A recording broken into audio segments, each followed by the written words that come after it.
Haleluya hosana, haleluya hosana. Asante kwa mwaka mwingine, maana ni mwaka mpya bado kwangu. Mimi, leo ni tarehe ngapi wakati na rekodi? Leo ni tarehe 20 Aprili mwaka 2025. Ni siku 2 mara baada ya kumbukumbu ya kuzaliwa kwangu kwenye dunia, inayotokea kila mwaka. Huwa inatokea kila tarehe 18 mwezi wa 4. Mwaka niliozaliwa nakumbuka hiyo tarehe iliangukiaga Ijumaa Kuu. Mwaka huu imeangukia Jumamosi, lakini mbali kabisa na Pasaka wala Alhamisi Kuu wala Ijumaa Kuu. Lakini siku yenyewe niliozaliwa kwa mujibu wa walionizaa waliniambia ilikuwa ni Ijumaa Kuu, siku ya tarehe 18 mwezi wa 4.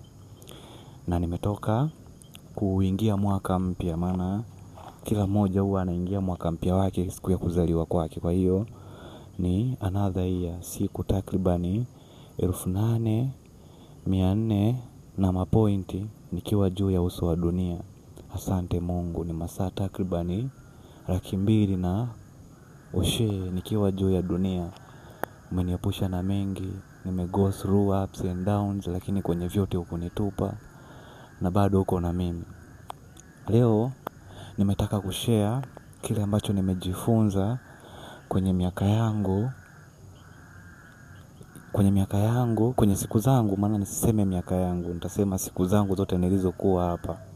Kwenye hizi siku 8,400 na masaa 200,000 na pointi nilioishi kwenye hii dunia, au nilio exist kwenye uso wa hii dunia, kwenye hichi kizazi. Kuna jambo ambalo nimejifunza, nimeona hili jambo ni major, yani ni jambo kubwa. Nikilishare kwa mwingine atakaye relate, akilifahamu litakuwa na msaada kwake, au kwa hata uzao wangu akija kusikiliza itakuwa na msaada kwao, au hata kwa mimi siku nitakayo kuwa nimesahau itakuwa na msaada kwangu. Na naamini itakuwa kumbukumbu nzuri kuliko kwenda kupiga photoshoot. Japokuwa hapa si kwamba nasema ambaye anafanya mengine anafanya vibaya, no. Nimetaka kucelebrate this in a different way. Nimetaka kuitengeneza hii new beginning kwenye mwaka wangu kwa namna hii, kwa kushare kile ambacho nimekifahamu kwa siku zote nilizoishi juu ya uso wa dunia kwenye hii kizazi, kwenye hii timeline. Na ni siku 8,400 na pointi. Masaa ni masaa 200,000 na pointi. Kwa hiyo ni muda mrefu umekuwa ukinilinda, ni siku nyingi umekuwa ukinitetea. Na kuna mengi nimeyaona na nimeona ni vyema nikishare.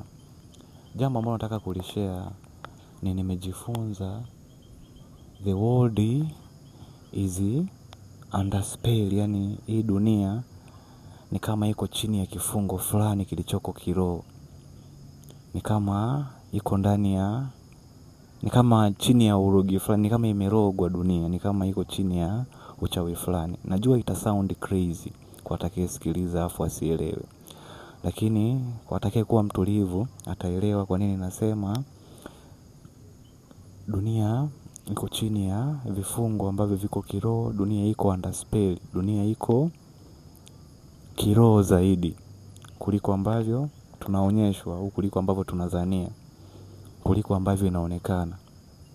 Hicho ndicho ambacho nimejifunza. Kwa nini nimesema dunia iko under spell, na kwa nini kwenye hii dunia karibu kila kitu ni magical? Kwa nini karibu kila kitu ni kama uchawi kwenye hii dunia? Ni kama dunia iko chini ya uchawi fulani, ni kama imefungwa chini ya uchawi fulani, au inaendeshwa chini ya uchawi fulani, yani kwenye spell fulani, chini ya mfumo fulani ambao uko kiroho. Nitumie lugha hii ndio itakuwa rahisi kidogo, itakuwa na utata. Siko hapa kupromote uchawi, lakini niko hapa kumfanya mtu see through what is going on. Yani niko hapa kumfanya mtu aone ni nini kinachoendelea, au niko hapa kushare kile ambacho nakiona ni kipi kinachoendelea. Kwa nini nasema dunia iko under spell? Yani kila kitu kwenye dunia ni kama magic. Nitaelezea kwa nyanja 3. kiimani, kiuchumi na kwenye mahusiano pia nitagusia kwa juu. Lakini sana sana jambo muhimu ni uchumi. Kwa hiyo nitagusia kwenye uchumi na nitapenda nianze na kwenye uchumi. Kwa nini dunia iko underspell? Sababu gani iliyopo kiuchumi inayonifanya niseme dunia iko underspell? Dunia inaendeshwa chini ya spell, yani ni kama uchawi unaiendesha dunia. Kiuchumi ukiishika dola moja, yani tunasema tuko chini ya dola, maskini ni anaishi chini ya dola moja.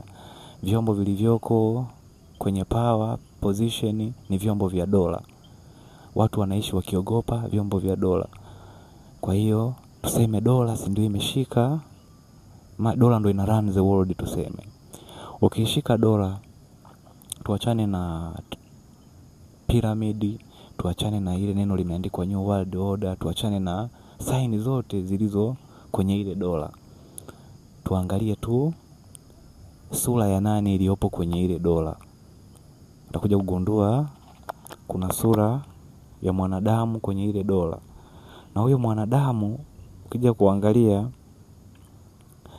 si mwanadamu ambaye bado anaishi kwenye ulimwengu wa mwili. Ni mwanadamu ambaye tayari ni ancestor, yani ni mtu ambaye hayupo tena, ameshaacha mwili. Kilichobakia ni spirit yake, kilichobakia ni roho yake. Mwili haupo na yeye tena, au haishi tena ulimwengu wa mwili. Kwa hiyo ni kitu ambayo iko spiritual. Tayari ile ni spirit inatembea kupitia karatasi. Yani ukiachana na piramidi, ukiachana na lile jicho linaloonekana pale, yani tuachane na vile vyote vilivyoko pale. Angalia tu sura. Tukiacha dola, tuje kwenye jamii nayoishi mimi. Mtu anaishi chini ya buku ndo tunamuita maskini. Iangalie shilingi 1000. Ukiangalia pale usiangalie chochote tofauti na sura iliyopo pale. Sura iliyopo pale ni ya hayati baba wa taifa. Hayati baba wa taifa hayupo kwenye ulimwengu wa mwili. Ni mtu tayari aliyeuacha mwili, ni spirit. Ndio fedha yenye thamani, yani ndio kitu ambayo yani usipokuwa nayo hoya unazingua. Maana hata nauli sasa hivi sidhani kama zitakuwa chini ya buku. Yani ukitaka kupanda chini ya buku, kubali kuteseka kwenye huo usafiri, au kubali kuchelewa kwenye usafiri. Ili urahisishe usafiri inabidi uwe na buku. Hata shilingi 100 ukiwa nayo kaiangalie pale kwenye ile coin. Achana na maneno yaliyoandikwa. Kwa nini kuna sura ya mtu? Tayari ile ni spirit. Kwa hiyo hela iko kiroho, uchumi uko kiroho. Kuna namna ukiwa kiuchumi, uchumi unakuwa umekufunga. Kuna namna ukiwa uchumi unakuwa uko huru kwenye huo uchumi. Kwa sababu gani? Kwa sababu uchumi ni kitu ambayo iko spiritual, inategemea umekaaje spiritual. Kwa sababu pesa iko kiroho. Na ndio maana watu wengi wanasema Freemason wana pesa. Ndio maana kuna waganga wengi wanaoita watu waje kusafisha nyota sijui ya kupata pesa. Ndio maana unaona watu wanasema Illuminati wana pesa, lakini hapana. Wale ni wanaelewa pesa inaendaje. Na siko hapa kuwa promote, niko hapa kuwafanya watu wa see through it. Ukielewa kuna namna ukikaa hela inakufuata, na kuna namna ukikaa hela unaisumbukia. Yani hela inakufanya mateka, unakuwa mateka wa hiyo. Kuna namna ukikaa hela itakufanya umwage damu. Iko hivyo. Kuna namna ukikaa hela inakufuata, yani inakufuata bila kukupungukia. Ukihitaji the most inakuwepo. Iko hivyo. Hasa watu ambao wanaprovidiwa na Mungu, watu ambao wanaelewa kuhusu ulimwengu wa kiroho na wako na Mungu, au watu hela inawafuata pia. Unaweza usimkute na hela mingi, lakini huyo ni mtu ambaye hela inapohitajika hela itakuwepo. Iko hivyo. Na kuna watu pia unaona wanasema sijui wanafanya makafara, wanafanya manini, kwa sababu wanaelewa hela iko kiroho. Huo ni mfano ambao uko kiuchumi, ambao uko hai kabisa. Na sio tu mfano, ni jambo ambalo ni la kweli, ni swala la kuliona kwa jicho la tatu. Na kwa upande wa kiuchumi, hicho ni kitu ambacho nimejifunza kwamba pesa iko kiroho. Pesa iko kiroho na ndio inayo run the world. Kwa hiyo dunia iko under the spell, yani dunia iko kama chini ya magic fulani. Ukija kwenye mahusiano yetu ya kila siku, ukija kwenye jinsi tunavyoishi sisi wanadamu every day wana practice uchawi bila wao kujua kama wanafanya uchawi.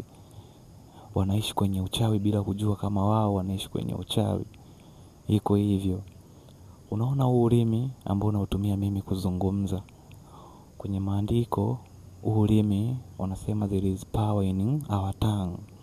Yani kuna nguvu kwenye ulimi wetu. There is real power in our tongue. Yani kwenye ulimi kuna nguvu ya kufunga, kuna nguvu ya kufungua. Haya ambayo mimi niko nayazungumza yakikutana na mtu ambaye yuko tayari kufunguka, anafunguka, anaelewa. Huu ulimi nikiutumia pengine kukast negativity, hizo negativity ni zinakuwa kweli. Huu ulimi ukiutumia kujitabiria mabaya, hayo mabaya yanakuwa kweli. Huu ulimi ukiutumia kumsengenya mtu, huu ulimi ni umeutumia kufanya uchawi. Maana kumsema mtu akiwa yupo una tofauti na anayemloga. Maana huko unaua karakta yake, huko unaliua jina lake, huko unaua wasifu wake kwa ulimi wako. Una tofauti na mtu anayecast spell. Ili mimi nitoe neno, kwa Kiingereza wanasema you spell, yani kama mtu hajaelewa kile unachokizungumza, kwa mfano neno, lile neno huwa lina spelling. Ile ni spell. Kwa hiyo unaposema neno, spelling za neno ni N-E-N-O. Hizo ni spelling. Ili uliseme lile neno unalispell, neno ndo linasikika. Iko hivyo.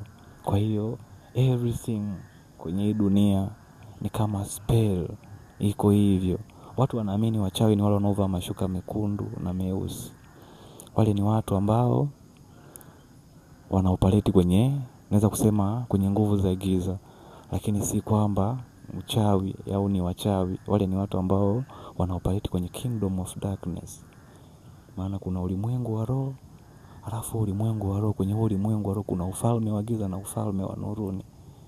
Kuna uchawi. Huo uchawi unaweza kutumika katika positive way au negative way. Iko hivyo. Yani mtu ukisikia uchawi ukimbilia kwenye negative. Uchawi ni chochote ambacho ni kama magic. Maana Kiswahili huwa ni kitata. Iko hivyo. Lakini dunia inavyo operate ni magically.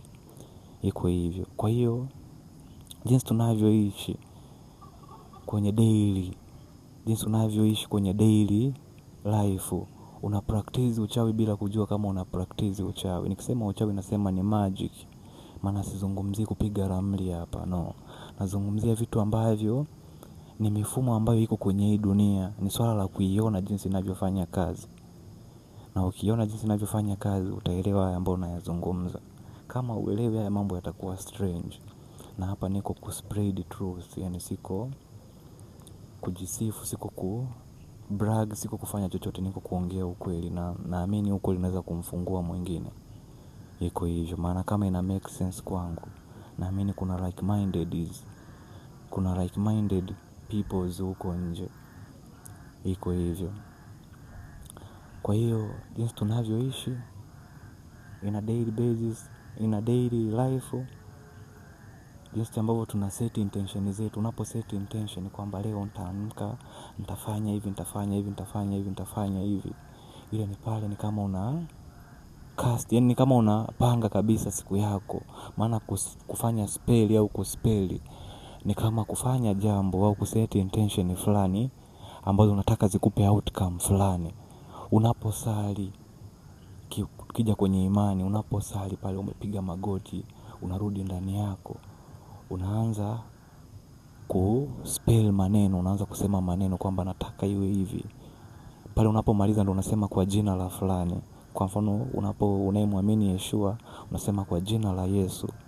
Pale ni umesha set intention fulani, umesema maneno fulani ili ya kuletea outcome fulani. Kwa hiyo ni kama magically. Kwa lugha ya kidini wanaita maombi. Iko hivyo. Lakini pale ni unapanga. Yani pale ni unaweka maneno fulani, unatenda tendo fulani ili upate matokeo fulani. Kwa hiyo nategemeana. Mtu anaenda kumroga mwenzie ni anaenda kufanya action fulani, anaweka intention fulani ili apate matokeo fulani kwa mtu mwingine ambaye amemlenga. Mtu anaenda kupiga ramli ni anaenda kufanya action fulani ili apate matokeo fulani kupitia ile ramli yake. Iko hivyo. Mtu anayeamka kitandani akasema naenda kufanya kazi 1 2 3 nipate kiasi kingi fulani, ni kama ambaye ana practice magic. Iko hivyo. Mtu anayekaa kwenye vikundi vya umbea ni mtu anayeroga bila kujua. Yaani ana tofauti na wale ambao wanaruka usiku kikundi, wanaenda kuanga usiku kwenye kichwa cha mtu wako uchi pengine. Maana unapokaa kwenye umbea, kwenye ulimwengu